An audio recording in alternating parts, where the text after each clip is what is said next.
Welcome back, and today we're talking about Tower of God episode 13. What a season finale! But like always, let's just jump into it.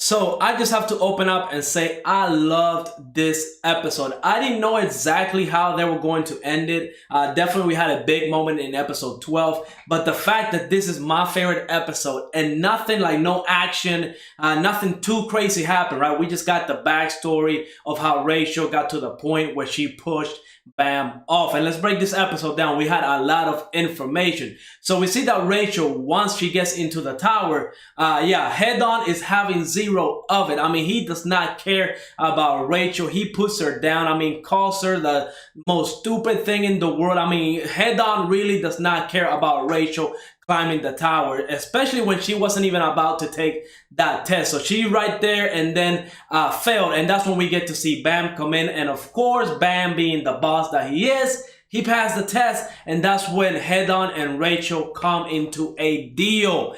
He will let her climb the tower if she kills Bam. That was the whole deal, the whole purpose of pretty much setting this whole thing up. Now, of course, we see the director. His name was, what was his name? Juhan, I believe he was the test director.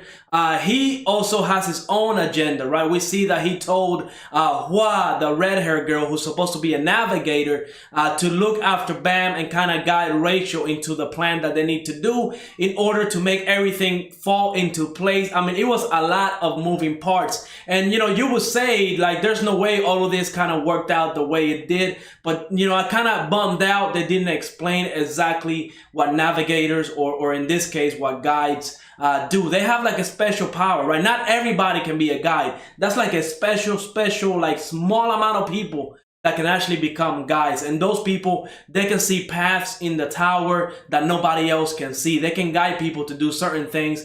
They can guide the team to do certain things that nobody else can possibly see. On top of that, they even have powers where they can see the future. So again, what the navigator, what she was doing was guiding Bam to the position where, you know, he was going to become like a god. I mean, at the end of the episode, we got to see the discussion that they had, right, where she was telling Bam, you have the power that everybody is desperately seeking, right? You have it in your fingertips. You just got to reach out and reach for it and you'll become a god. That's all you got to do. And so we know she's about to trade him. I mean, I know exactly what's going to happen. I really love the ending. I mean, all the music, everything was really awesome. Now, another thing I want to talk about, right? We get to see Rachel and her whole side. We see that at first, she really did struggle to kill Bam, but at the end of the day, Rachel is just crazy. I mean, every time she speaks, she's just a whole person, a whole different person. She's crazy. I mean, the way she was laughing after the fact, after everybody was talking about, you know, making, climbing with her, taking her to the top of the tower in order to, you know, grant Bam's wish. That's all Bam wanted to do. Get Rachel to the top of the tower. So they're all going to carry that wish forward and carry her onto the top of the tower. So she pretty much got what she wanted. She killed Bam, or they think she did, and now she's gonna be able to climb the tower. So again, everything that Hedon planned, everything that the test director planned, and even everything just fell into the right places, and now she's gonna be climbing the tower. Now the big moment, I really love this scene, was when Khun kind of called Rachel out. When Khun told Rachel, you know, he really cared about you, and she was gonna say, I know, and he cut her off and said, no, you don't, because if you would have known, you would not be here. I mean, that was really, I mean, that probably hurt her soul, because the fact that Khun was, you know, if he was there with Bam and he got to the situation where Bam was fighting that monster and he fell off, you know, Khun would have jumped off 100% because Khun does care about Bam.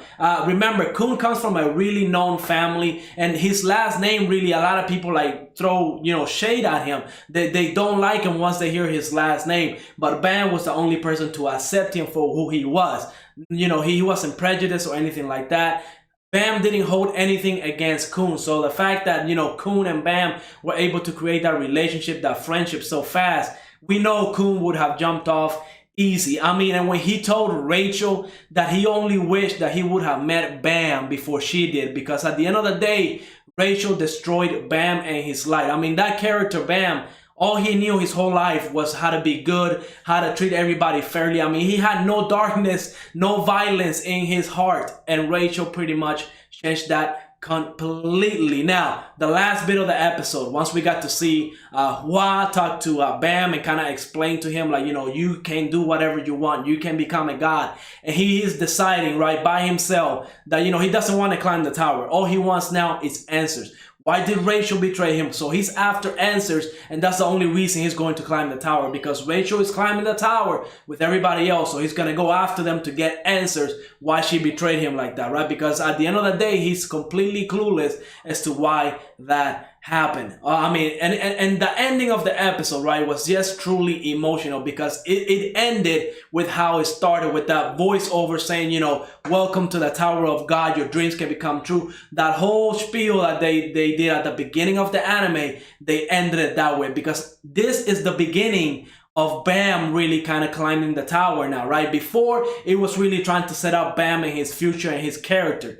Now is when he truly is climbing the tower by himself, not because of somebody else. So that was really a beautiful moment. I mean, once that music and everything started, I just got chills, because it was a really powerful scene. And of course, the last little bit, the one that has me the most excited, that last like 2-second scene where we see a mysterious character kind of standing in the horizon with a monster like in pieces. We don't know who that is. I know who he is because, again, I read a little bit into season 2 of the webtoon, so I know exactly who he is. I don't want to spoil it. I mean, it's a great teaser for season 2. I'm hoping we get the news that season 2 is coming, because it would really be a shame to only have one season of Tower of God, because like I've been saying every single episode since I started reviewing this anime, yeah, season 1 is really just the setup for Bam and how he's going to go about his future, how he's going to go about climbing the tower. I mean, a really awesome episode. Definitely my most favorite episode so far. I mean, Tower of God, easily I will put it on my top 10 list any day. But like always, let me know what you thought of this episode. Go ahead, leave a like, subscribe, and I will see you on the next episode.